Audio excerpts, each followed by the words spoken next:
Dear Lucy, 3 days ago they tried to exterminate me. Not the Brotherhood of Honorable Men of Palermo, but the Brotherhoods of Killers of very small living things that live in hotel rooms.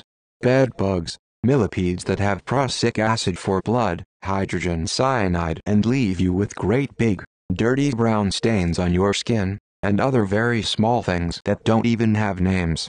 So they sprayed my bed with a chemical called delta-dedrina, I found out later whilst I was out drinking my morning coffee and cognac, and then neglected to inform me that they had done so. In the afternoon I took a siesta. Always a bad idea. Once I took a siesta, woke up and cut off my earlobe with a razor blade. In mitigation I was immersed in the study of Martin Heidegger's Being and Time, and if you have read it you will understand that I was lucky to lose just an earlobe. Some people have been known to lose entire limbs. You wouldn't believe how much blood comes out of your ears. I left a trail of blood all the way up Gower Street. No one found this unusual or worthy of attention, but they did try to avoid treading in the little puddles of blood out of some innate delicacy towards it, until some black boys in a car rolled down a window as I stumbled past and shouted, "Nutter," at me. Thank God for black boys, eh? Always ready to lend a sense of perspective. In the hospital the doctor asked me the question that I had realized on my way that they would ask me: was this self-inflicted or were you attacked? Thanks in part to the black boys I could see that I was not walking towards open-armed, warm-breasted sympathy but was in fact walking into a trap. Was this self-inflicted or were you attacked? If I admitted that it was self-inflicted I would be liable to be sectioned under the Mental Health Act and delivered to the gates of hell. I have had personal experience of this. Once I had a Dalmatian girlfriend, human, who was sliding towards schizophrenia, during the war, Yugoslavia, and they sectioned her. The first day I went to visit her we were queuing for lunch in the canteen, and the boy 2 places behind us in the queue, it is imprinted on my memory, had his shit-stained trousers around his knees and was wanking an enormous great purple penis with one hand, was spitting on it and mumbling something about Jesus and sodomy.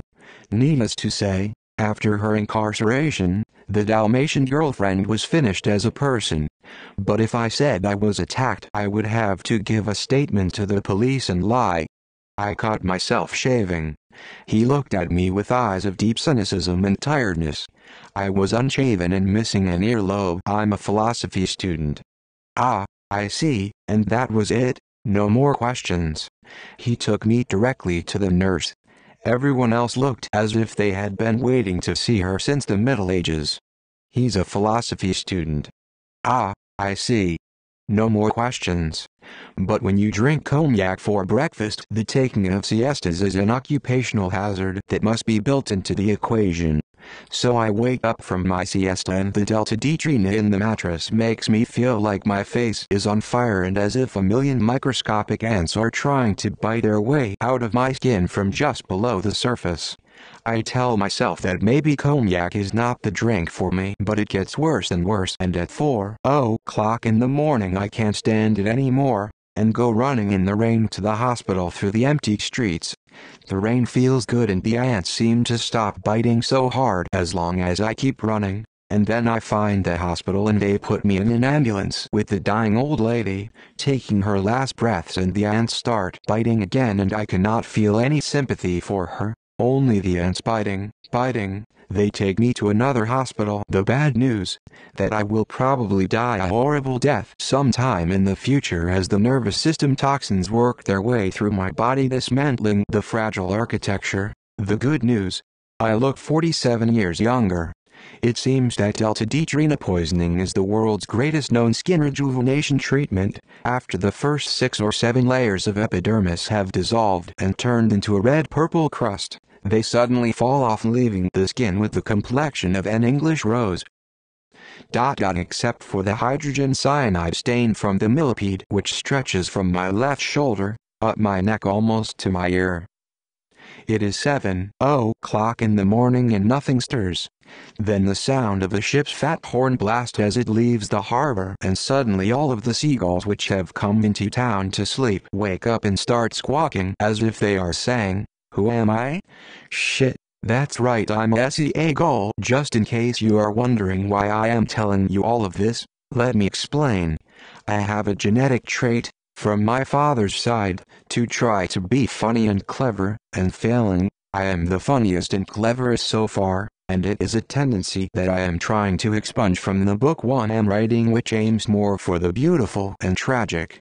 Therefore it is very useful for me to write to you. You are my only correspondee who speaks English as their first language, and satiate this ineluctable character flaw, before I get down to writing this very strange, serious and slightly perverted thing with the tentative title, The Outside is Very Far Away. I don't like it much either. I have decided that I am going to become an alcoholic. But it isn't going very well. I am not entirely sure why.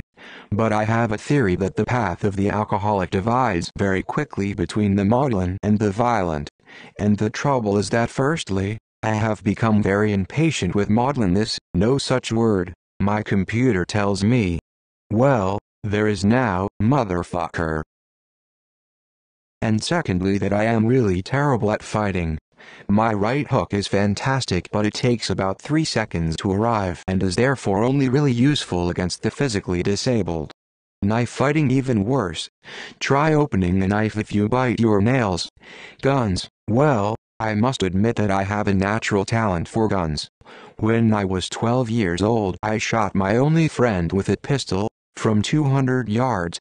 It entered a point in his body exactly equidistant between his nipples, and even though the police were impressed with my marksmanship, but they made me promise that I wouldn't shoot anyone again, and I am nothing if not a man of my word.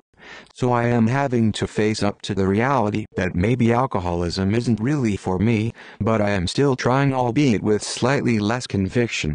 I also tried to develop an addiction to internet pornography, but that only lasted a week. I started off with films of girls modestly undressing and very quickly progressed to films of them have enormous objects inserted into their every orifice, and then I was watching a film and couldn't work out exactly what was going on, lots of moist pink flesh, and then I suddenly realized with profound horror that it was not a film of beautiful girls and paroxysms of sexual ecstasy, but was in fact a film of Chechen guerrillas having their throats slit by Russian Interior Ministry troops in the mountains along the Georgian border, and my libido just kind of gave up and surrendered. So much for that. So, apart from attempted alcoholism, I am left with only 2 occupations. 3 if you count eating Whoppers in Burger King. Firstly, writing and all that entails, tedious self-discipline, tedious self-awareness of my need to try to be funny and clever, and secondly the never-ending odyssey to find beautiful souls in this world. Now there is an unrewarding occupation. Not because there are no beautiful souls in this world, but because they only appear when you are not looking for them. The very fact that you are looking for them excludes the possibility of finding them.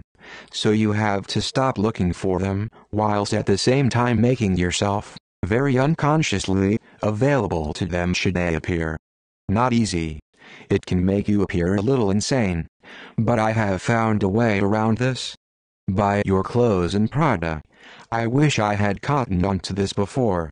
I never had the money to buy my clothes in Prada before, in reality, but my aunt died, she was a lesbian, no children, small inheritance. Did you ever see anyone dressed in Prada being taken to mental hospital?